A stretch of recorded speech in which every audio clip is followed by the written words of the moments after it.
ಮೊದಲಿಗೆ ಅಜಿತ್, ಸಾರಿ ನಾನು ಇಲ್ಲಿ ಪೊಲೀಸ್ ಟ್ರೈನಿಂಗಿಗೆ ಬಂದಿದ್ದೀನಿ. ನೀವು?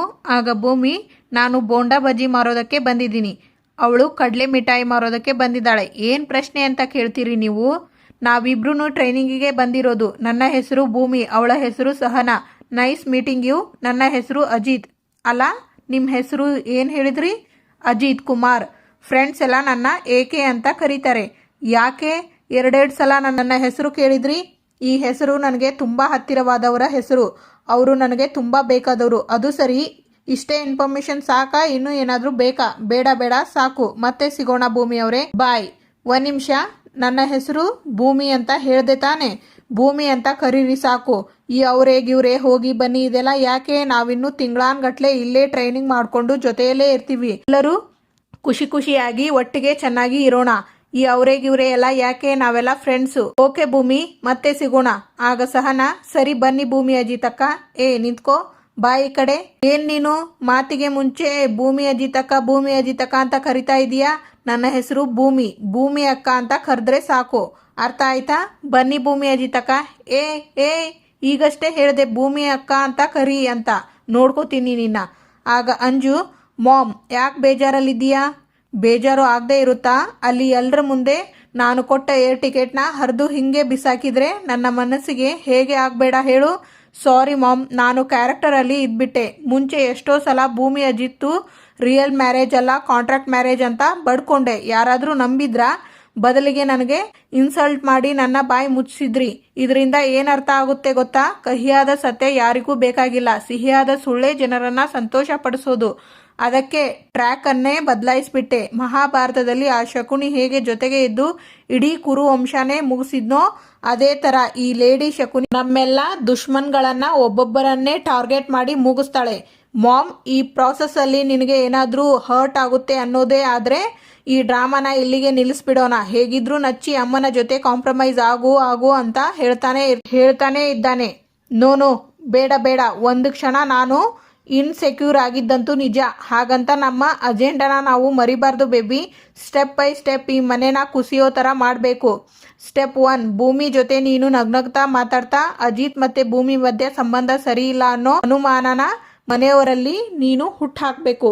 ಸ್ಟೆಪ್ 2, ನೀನು ತುಂಬ ಒಳ್ಳೆಯವಳು. ಈ ಕುಟುಂಬಕ್ಕೋಸ್ಕರ ಎಂಥ ತ್ಯಾಗ ಬೇಕಾದರೂ ಮಾಡೋದಕ್ಕೆ ನೀನು ಸಿದ್ಧ ಅಂತ ನಚ್ಚಿನ ನಂಬಿಸಿ ಕೊನೆಗೆ ಒಂದು ದಿವಸ ನಚ್ಚಿನ ಅಜಿತನ ವಿರುದ್ಧ ಎತ್ತಿ ಕಟ್ಟಬೇಕು. ಸ್ಟೆಪ್ ನಂಬರ್ 3, ಶಾರದಾನ ನೀನು ಮುಗಿಸ್ಬೇಕು.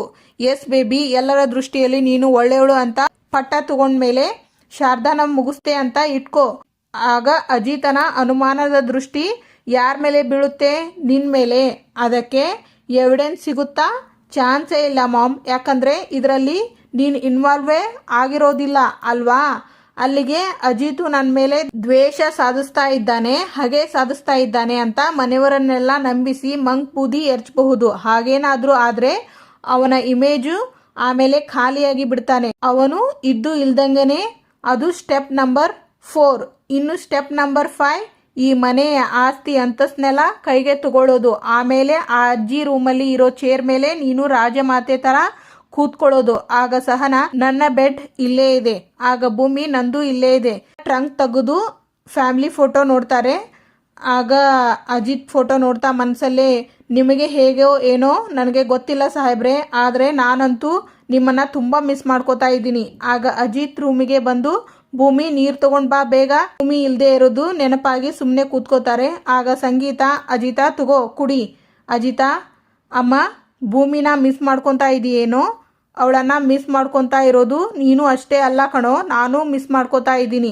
ಅವಳು ಇದ್ದಿದ್ರೆ ಮನೆಯೆಲ್ಲ ವಟ ಅನ್ಕೊಂಡು ಓಡಾಡ್ಕೊಂಡು ಇರ್ತಾ ಇದ್ಲು. ಆದ್ರೆ ಈಗ ನೋಡು, ಅವಳು ಇಲ್ಲದೆ ಇಡೀ ಮನೆಯೆಲ್ಲ ಬಿಕೋ ಅನಿಸ್ತಾ ಇದೆ. ಏನ್ ಮಾಡೋದು? ಇದನ್ನೆಲ್ಲ ಸಹಿಸಲೇಬೇಕು ಅಲ್ವಾ? ಸರಿ, ಈಗಾಗಲೇ ತುಂಬಾ ಟೈಮ್ ಆಗಿದೆ, ಬಾ ಊಟ ಮಾಡು. ಅಮ್ಮ, ನನಗೆ ಯಾಕೋ ಹಸಿವು ಆಗ್ತಾ ಇಲ್ಲ, ನನಗೆ ಊಟ ಬೇಡ ಅಮ್ಮ. ಅಜಿತಾ, ಬೆಳಗ್ಗೆಯಿಂದ ಕೆಲಸ ಮಾಡಿ ಸುಸ್ತಾಗಿರ್ತೀಯ, ಊಟ ಮಾಡದೆ ಹಾಗೆ ಮಲ್ಕೋತೀಯೇನೋ? ಹೇಳಿದ್ನಲ್ಲಮ್ಮ, ನನಗೆ ಯಾಕೋ ಊಟ ಮಾಡಬೇಕು ಅಂತ ಅನಿಸ್ತಾ ಇಲ್ಲ. ನನಗೆ ಅದೆಲ್ಲ ಗೊತ್ತಿಲ್ಲ, ನೀನು ಊಟ ಮಾಡೇ ಮಲ್ಕೋಬೇಕು. ನಡಿ ಸುಮ್ಮನೆ. ಅಮ್ಮ, ಯಾಕಮ್ಮ ಹೀಗೆ ಮಾಡ್ತಾ ಇದ್ದೀರಾ? ನನಗೆ ಹಸಿವಾಗ್ತಿಲ್ಲ ಅಂತ ಹೇಳಿದ್ನಲ್ಲ, ಯಾಕೆ ಫೋರ್ಸ್ ಮಾಡ್ತಾ ಇದ್ದೀರಾ? ಬಿಟ್ಬಿಡಿ ನನ್ನ. ಹೌದಾ, ಸರಿ ಬಿಡು, ನನಗೂ ಹಸಿವಿಲ್ಲ. ನಿನ್ ಥರನೇ ನನಗೂ ಭೂಮಿ ಫೀಲಿಂಗು. ನಾನು ಹಾಗೆ ಮಲ್ಕೋತೀನಿ, ನೀನು ಹಾಗೆ ಮಲ್ಕೋ. ಅಮ್ಮ, ಏನು ಈ ಥರ ಬ್ಲ್ಯಾಕ್ ಮೇಲ್ ಎಲ್ಲ ಮಾಡಬೇಡ ಅಮ್ಮ. ನೋಡು, ಖಾಲಿ ಹೊಟ್ಟೆಯಲ್ಲಿ ಡಾಕ್ಟರ್ ಕೊಟ್ಟಿರೋ ಮಾತ್ರೆನ ನುಂಗಬಾರ್ದು ಅಂತ ನಿನಗೆ ಚೆನ್ನಾಗಿ ಗೊತ್ತಲ್ವಾ. ಊಟನೇ ಬೇಡ ಅಂದಮೇಲೆ ಮಾತ್ರೆ ಯಾರಿಗೋ ಬೇಕು, ನನಗೆ ಏನೂ ಬೇಕಾಗಿಲ್ಲ. ಅಮ್ಮ ಏನಪ್ಪ? ಅಲ್ಲ ಅಮ್ಮ, ನನ್ನ ಮಾತನ್ನೇ ಅರ್ಥ ಮಾಡಿಕೊಳ್ಳಲ್ವಲ್ಲ ಅಮ್ಮ. ಏನಕ್ಕೋ ಅರ್ಥ ಮಾಡ್ಕೋಬೇಕು? ನಾನು ಹೇಳೋ ಮಾತನ್ನ ನೀನು ಕೇಳಲ್ಲ ಅಂದಮೇಲೆ ನೀನು ಹೇಳೋ ಮಾತನ್ನ ನಾನು ಯಾಕೋ ಕೇಳಬೇಕು? ಇದ್ಯಾವುದೂ ಸರಿ ಬರಲ್ಲ ಕಣೋ. ನೀನು ಒಂಚೂರು ಬದಲಾಗಲ್ಲ. ಸರಿ ಬಿಡು, ನಾನು ಈಗಲೇ ಶ್ರವಣ್ನ ಆ ಟ್ರೈನಿಂಗ್ ಸೆಂಟರ್ಗೆ ಕರ್ಕೊಂಡು ಹೋಗಿ ಭೂಮಿನ ವಾಪಸ್ ಕರ್ಕೊಂಡು ಬರ್ತೀನಿ. ನನ್ನ ಮಗ ಈ ಥರ ನಿನ್ನ ನೆನಪಲ್ಲೇ ಸರಿಯಾಗಿ ಊಟ ತಿಂಡಿ ಮಾಡ್ತಾ ಇಲ್ಲ, ನೀನು ಮನೆಗೆ ವಾಪಸ್ ಬಾ ಅಂತ ಹೇಳ್ತೀನಿ. ನೋಡು, ನಾನು ಏನು ಬೇಕಾದರೂ ಸಹಿಸ್ಕೋತೀನಿ. ನನ್ನ ಮಗ ಊಟ ತಿಂಡಿ ಬಿಟ್ಟರೆ ನಾನು ಸಹಿಸ್ಕೊಳ್ಳಲ್ಲ. ಅರ್ಥ ಆಯ್ತಾ? ಅಮ್ಮ, ಏನು ನಮ್ಮ ಜೊತೆ ನೀನು ಟ್ರೈನಿಂಗ್ ಸೆಂಟರ್ಗೆ ಬರ್ತೀಯಾ?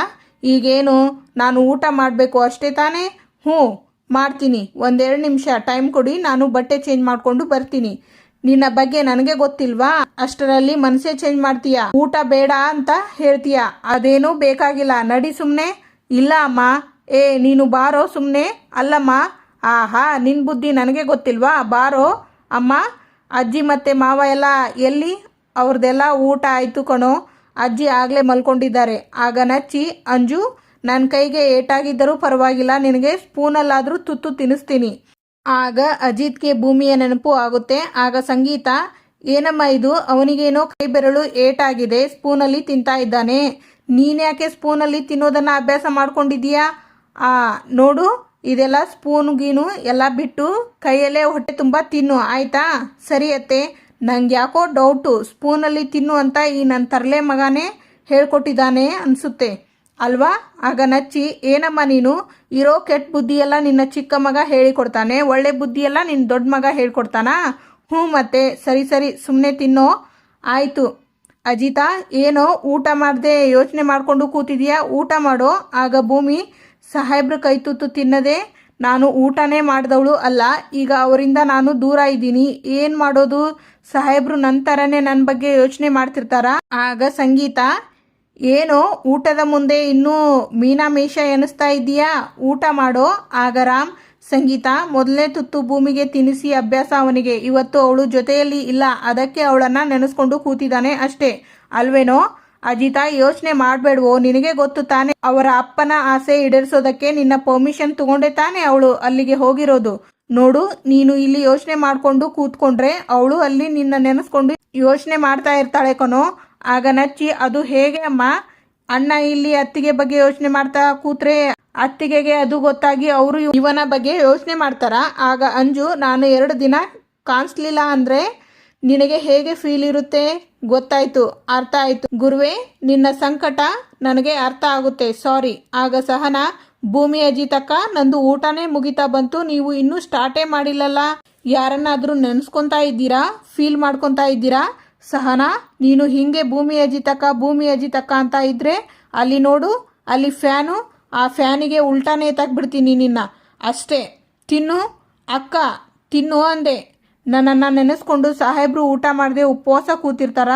ನನ್ನ ಅವರ ಮಧ್ಯೆ ಎಲ್ಲನೂ ಮುಗಿದ್ಮೇಲೆ ಅವರು ಯಾಕೆ ನನ್ನ ಬಗ್ಗೆ ಯೋಚನೆ ಮಾಡ್ತಾರೆ?